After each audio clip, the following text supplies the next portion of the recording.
नमस्कार। खबर उत्तराखंड में आपका स्वागत है। मैं हूं आरिश अजहर, आपके साथ रुक करेंगे इस वक्त की हेडलाइंस पर। मिलावटखोरी पर सीएम धामी सख्त, जांच के लिए भेजे कई नमूने, दिवाली तक जारी रहेगा एफडीए का विशेष अभियान। पेपर लीक मामले में कांग्रेस का सीएम आवास पर कूच, आयोग के अध्यक्ष को बर्खास्त करने की मांग। 25 नवंबर को होगा चार धाम यात्रा का समापन, चारों धामों के कपाट बंद होने की तिथियां घोषित। बोर्ड की अंक सुधार परीक्षा का रिजल्ट घोषित, हाई स्कूल में 81.38 और इंटरमीडिएट में 76% बच्चे पास। भगवान बद्री विशाल के दर्शन को पहुंचे पीएम मोदी के भाई पंकज मोदी, मंदिर समिति ने किया स्वागत। ऋषिकेश गंगोत्री हाईवे पर इस बरसात में उभरे नए डेंजर जोन, जोखिम के बीच लोग सफर करने को मजबूर।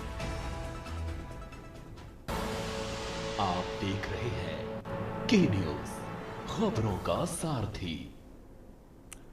खबरों की शुरुआत उधम सिंह नगर से। सड़क हादसे में घायल आयोग सदस्य जगजीत सिंह, स्वास्थ्य अस्पताल में उनका इलाज चल रहा है। सीएम धामी ने फोन पर जाना स्वास्थ्य हाल, प्रशासनिक स्तर पर हाल चाल जाना है। खबर इस वक्त आपको बता रहे हैं। और खबर देहरादून से, जहां मालसी डियर पार्क में वन विभाग द्वारा वन जीव सप्ताह कार्यक्रम का आयोजन किया गया, जिसमें प्रदेश के मुख्यमंत्री पुष्कर सिंह धामी ने शिरकत की। इस मौके पर मुख्यमंत्री ने मालसी चिड़ियाघर का दौरा किया और वन जीवों के बारे में अधिकारियों से जानकारी ली। और साथ ही मुख्यमंत्री ने कहा कि हमारा उत्तराखंड राज्य वन और वन जीव के क्षेत्रफल से पूरे देश के पहले स्थान पर आएगा और हमारा प्रदेश 70% वन भूमि है और आज से वन जीव सप्ताह प्रारंभ हुआ है, जो खुशी की बात है। वहीं इस मौके पर मुख्यमंत्री पुष्कर सिंह धामी ने बड़ी घोषणाएं भी की।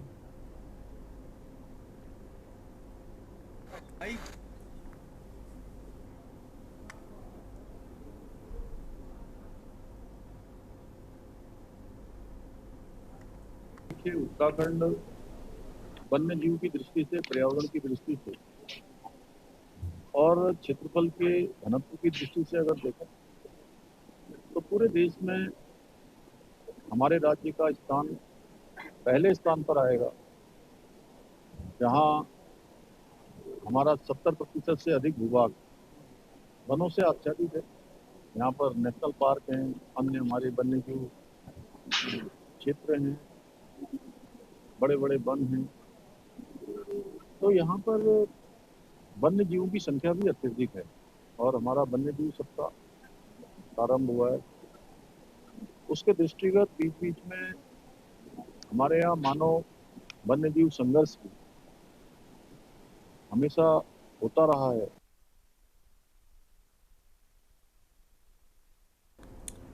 और उधम सिंह नगर से खबर है, सड़क हादसे में घायल आयोग सदस्य जगजीत सिंह, स्वास्थ्य अस्पताल में उनका इलाज चल रहा है। सीएम धामी ने फोन करके उनका हालचाल जाना।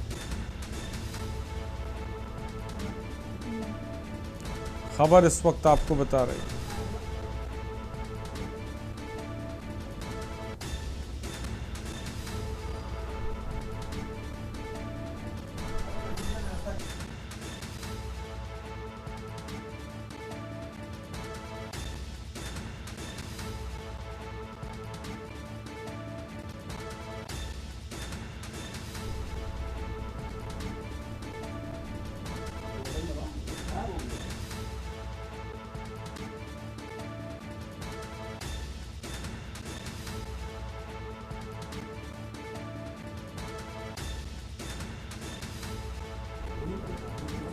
मुख्यमंत्री धामी ने हाल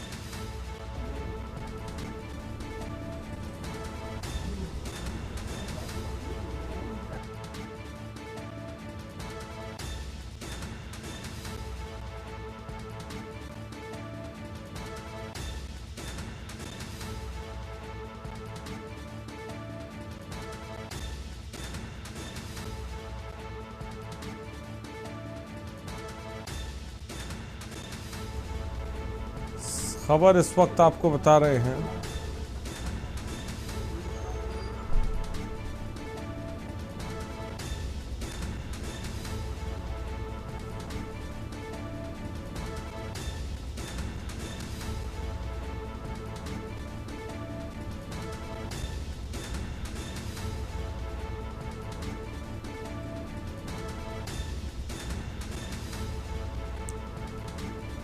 खबर इस वक्त आपको बता रहे हैं, मुख्यमंत्री पुष्कर सिंह धामी ने फोन करके हालचाल जाना है।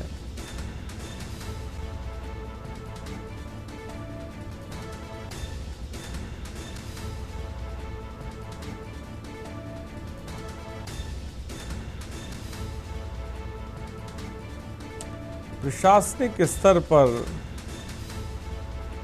हालचाल जाना है।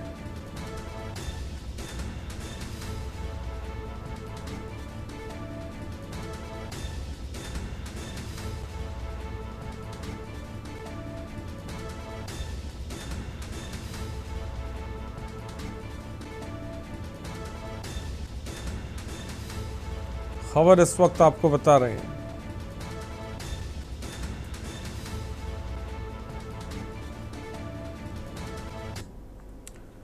और खबर कोटद्वार से। कोटद्वार विधानसभा के विभिन्न समस्याओं को लेकर पूर्व कैबिनेट मंत्री सुरेंद्र सिंह नेगी अब सत्याग्रह यात्रा के जरिए अब सड़कों पर उतर आए हैं। शुक्रवार को वरिष्ठ कांग्रेसी नेता सुरेंद्र सिंह नेगी के नेतृत्व में सैकड़ों की संख्या में कांग्रेसियों ने झंडा चौक से लेकर तहसील तक सत्याग्रह यात्रा निकाली। इस दौरान पूर्व मंत्री नेगी ने कहा कि जब सरकारें और उनके अनुमान ने जनता के प्रति असंवेदनशील हो जाएं तो इस प्रकार की यात्रा निकालनी पड़ती है।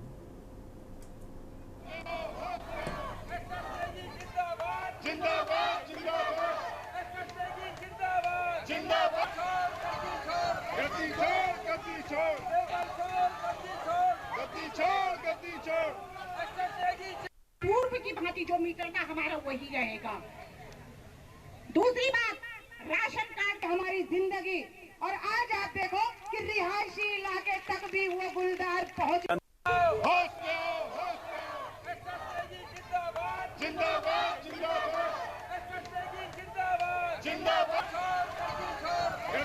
जनता की समस्याओं के प्रति उदासीन हो जाती है। जब सरकार जनता की भावनाओं, उनकी अपेक्षाओं और उनकी युवाओं की भावनाओं से खिलवाड़ करना प्रारंभ कर देती है तो स्वाभाविक रूप से इस प्रकार के सत्याग्रह करने की आवश्यकता पड़ी।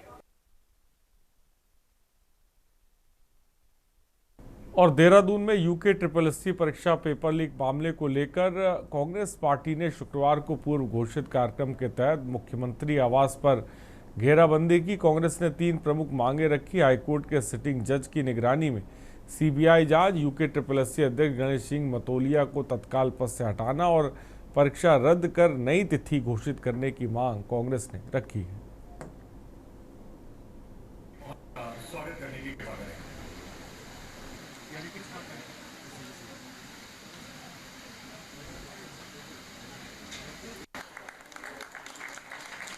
मेरा आप सभी से अनुरोध है कि कृपया करतल ध्वनि से स्वागत करें। और देखिए, मैं तो कांग्रेस के लोगों से कहना चाहता हूं कि हमने तो जो छात्र मांग कर रहे थे या छात्रों को कोई भी शंका थी, किसी प्रकार का कम्युनिकेशन गैप था, हमने उनकी मांगों पर कार्रवाई करते हुए CBI के लिए संस्तुति कर दी है, भारत सरकार को भेज दिया है। और भी जो छात्रों की न्यायोचित मांगें होंगी, उन सभी मांगों पर हम आगे भी कार्रवाई करेंगे।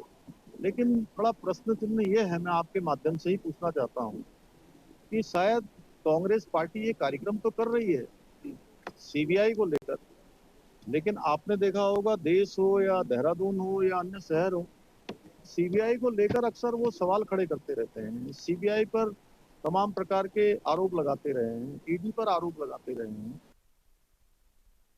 खबर अल्मोड़ा से। आईजी रिद्धम अग्रवाल अल्मोड़ा पहुंचने पर उन्होंने पुलिस अधिकारियों के साथ बैठक कर नशे के कारोबार पर सख्त कार्रवाई करने के निर्देश दिए। मीडिया से बातचीत में उन्होंने कहा कि युवाओं को नशे से दूर करने के लिए पुलिस प्रशासन लगातार काम कर रही है, लेकिन अब पुलिस ने इसको और अधिक गंभीरता से ले रही है, जिसके तहत जिले में SSP ने निर्देशन में सभी विभागों के साथ मिलकर काम करेंगे और लोगों में जागरूकता लाने के कुमाऊनी भाषा में भी लोगों को नशा और साइबर क्राइम के बारे में बताया जाएगा। और उसके बाद वो जिस थाना क्षेत्र में निवासरत जहाँ क्राइम किया नहीं, और हम आशा करते हैं कि इस पहल में हमें अगले 3 से 4 माह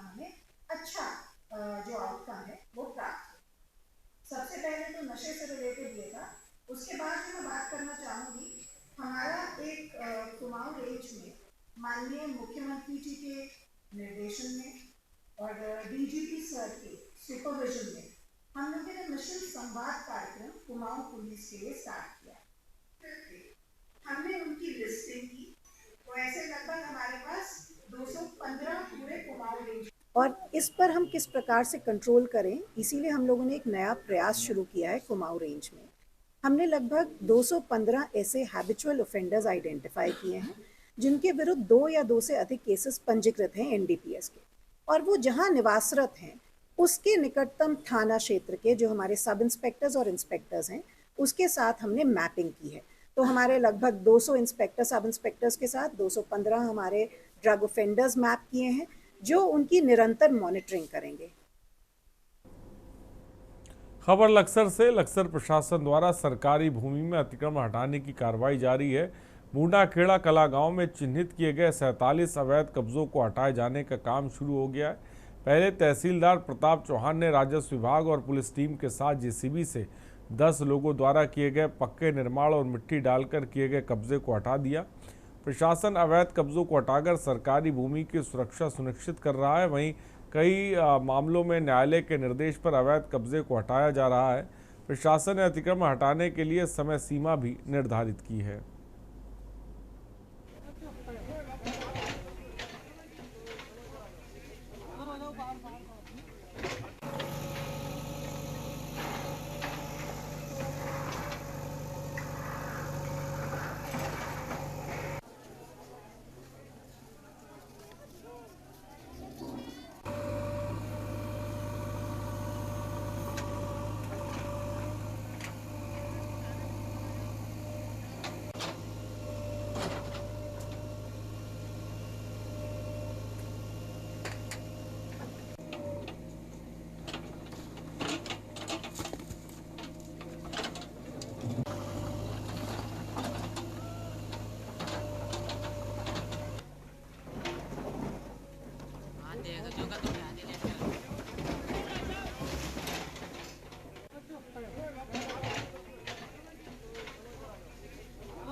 देखो 122 भी हुई थी इनके खिलाफ, 47 लोगों के खिलाफ।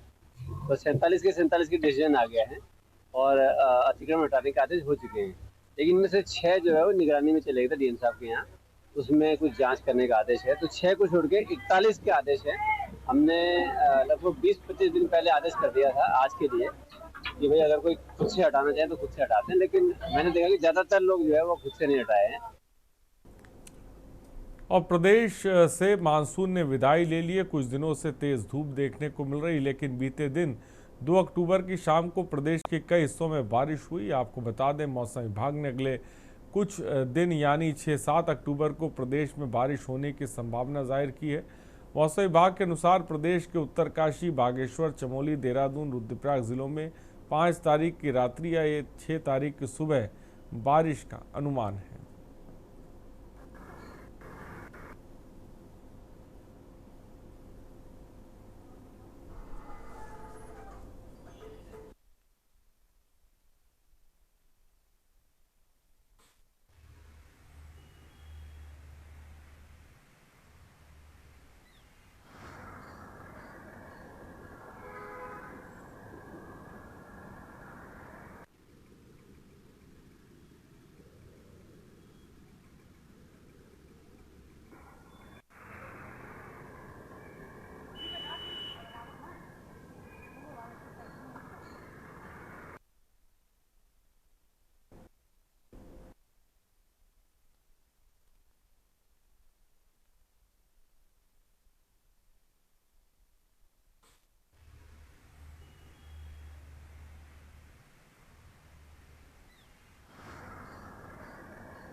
नमस्कार, मैं मौसम केंद्र देहरादून से बोल रहा हूँ। आज 3 अक्टूबर हो गई है, तो 3 और 4 अक्टूबर को उत्तराखंड के पर्वतीय क्षेत्रों में कुछ स्थानों पर हल्की से मध्यम वर्षा मिलने की संभावना है, जबकि मैदानी क्षेत्रों में कहीं-कहीं बहुत हल्की से हल्की वर्षा मिल सकती है। उसके बाद 5 तारीख की रात्रि से एक पश्चिमी विक्षोभ उत्तराखंड को प्रभावित कर सकता है, जिसके कारण 5 तारीख को उत्तराखंड के उत्तरकाशी, रुद्रप्रयाग, चमोली, पिथौरागढ़, बागेश्वर और देहरादून जनपदों में अनेक स्थानों पर, जबकि अन्य जनपदों में कुछ स्थानों पर हल्की से मध्यम वर्षा मिलने की संभावना है। रुकते हैं एक ब्रेक के लिए, जल्द लौटेंगे।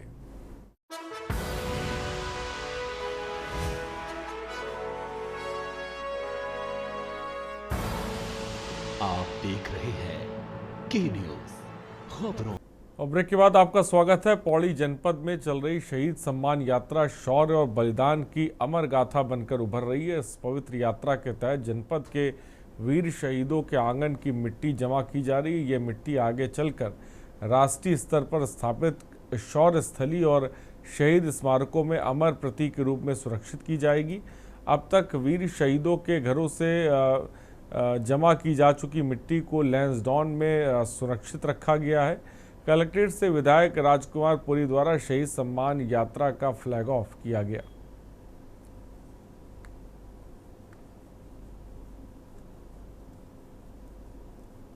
में 30 शहीद सैनिक परिवार हैं, जहां पर उनके परिवारों के से ये मिट्टी वहां से लाया जा रहा है, जिसमें से आज तक लगभग 25 परिवारों से वो मिट्टी संकलित कर ली गई है।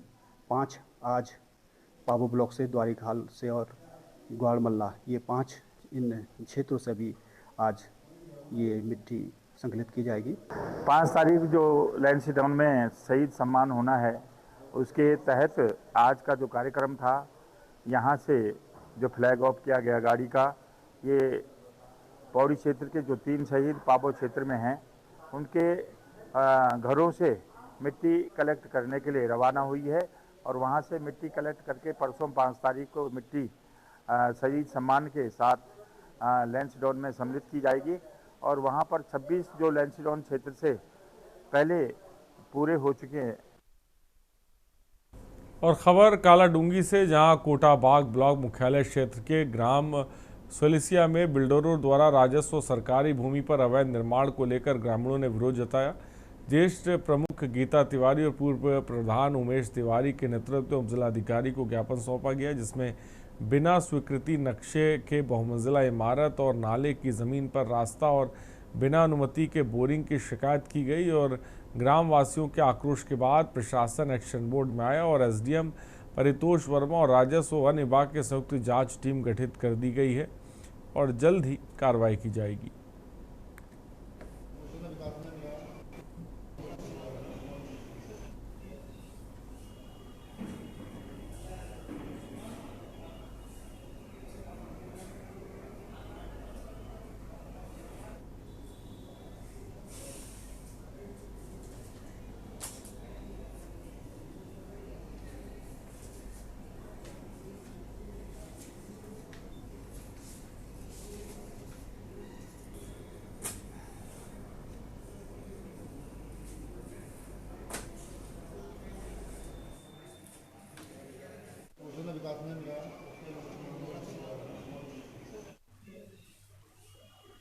देखिए, सिलसिला का एक प्रकरण संज्ञान में आया था और ग्रामीणों द्वारा इस संबंध में शिकायत भी की गई थी। एक कमेटी राजस्व विभाग और वन विभाग की संयुक्त रूप से गठित की गई है, क्योंकि वहाँ पे भूमि के संबंध में कुछ विवाद है और वन विभाग और राजस्व विभाग के दोनों से मिलती हुई जमीन है और कोई गैप की लैंड बताई गई है। इस वजह से कमेटी का गठन किया गया है। जैसे ही कमेटी की आख्या प्राप्त होगी तो उस कमेटी की आख्या के आधार पर कार्रवाई की जाएगी। और मसूरी के एक होटल सभागार में झुमोलो ग्रुप द्वारा करवा चौथ कार्यक्रम का आयोजन किया गया। नगर पालिका अध्यक्ष मीरा सकलानी ने दीप प्रज्वलित कर कार्यक्रम का शुभारंभ किया। इस अवसर पर महिलाओं के लिए नृत्य प्रतियोगिता, करवा चौथ क्वीन, चयन, वाद विवाद और संस्कृति प्रस्तुतियाँ जैसे कार्यक्रम आकर्षक कार्यक्रम आयोजित किए गए। मीरा सकलानी ने सभी नगरवासियों करवा चौथ की शुभकामनाएं देते हुए बताया कि 10 अक्टूबर तक शहर में भिन्न आयोजन होते रहेंगे और जुमेलो ग्रुप की प्रमिला नेगी ने बताया कि यह कार्यक्रम हर वर्ष आयोजित किया जाता है।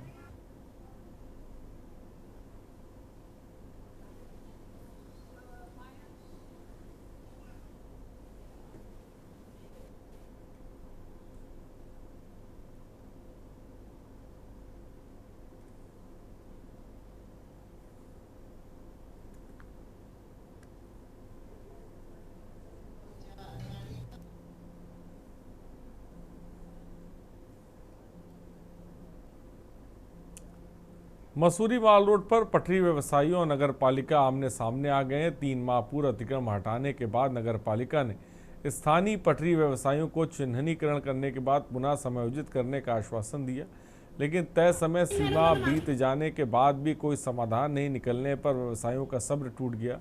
व्यवसायियों का कहना है कि उनके पास अब कोई रोजगार नहीं बचा है, घर चलाना मुश्किल हो गया और बच्चों की फीस तक नहीं भर पा रहे हैं।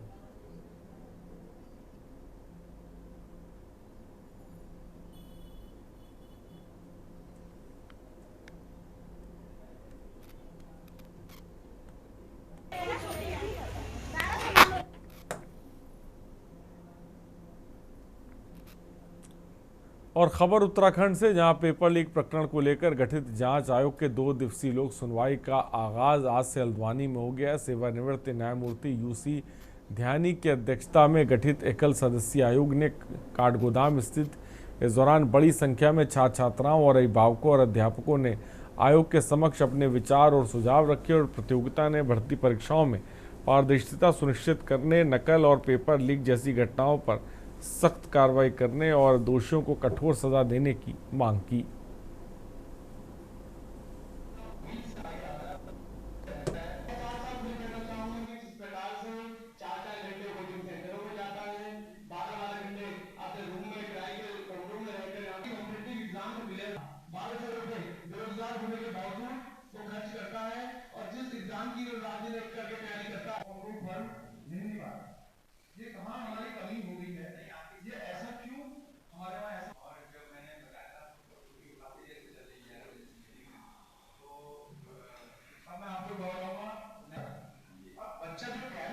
और 2025 को स्नातक स्तरीय परीक्षा हुई थी। इसमें जो कथित ये आया था कि इसमें पेपर लीक हुआ है, इसके संबंध में सरकार ने निर्णय लिया था कि माननीय जस्टिस यूसी ध्यानी सर की अध्यक्षता में एक एकल जांच आयोग का गठन किया गया है। तो इसमें मुख्यतः ये है कि सर सभी जनपदों में जाकर इसके बारे में एक जनसंवाद कार्यक्रम और अपनी सेपरेट जांच कर रहे हैं। जांच आयोग का पहली बैठक थी, उन्होंने बताया कि हमारे पास अभी तक केवल सोशल मीडिया पे चल रही है और हमारे पास अभी कोई तथ्य नहीं है। तो अभी हम लोग एक रिटन लेटर इनको दे रहे हैं, उसमें जो सबूत अभी तक हमारे पास आए हैं, चाहे वो सोशल मीडिया के माध्यम से हो चाहे किसी अन्य माध्यम से हो, सारे सबूतों को हम जो है इनके सम्मुख रख रहे हैं। खबरों में इतना ही, बने रहिए हमारे साथ। नमस्कार।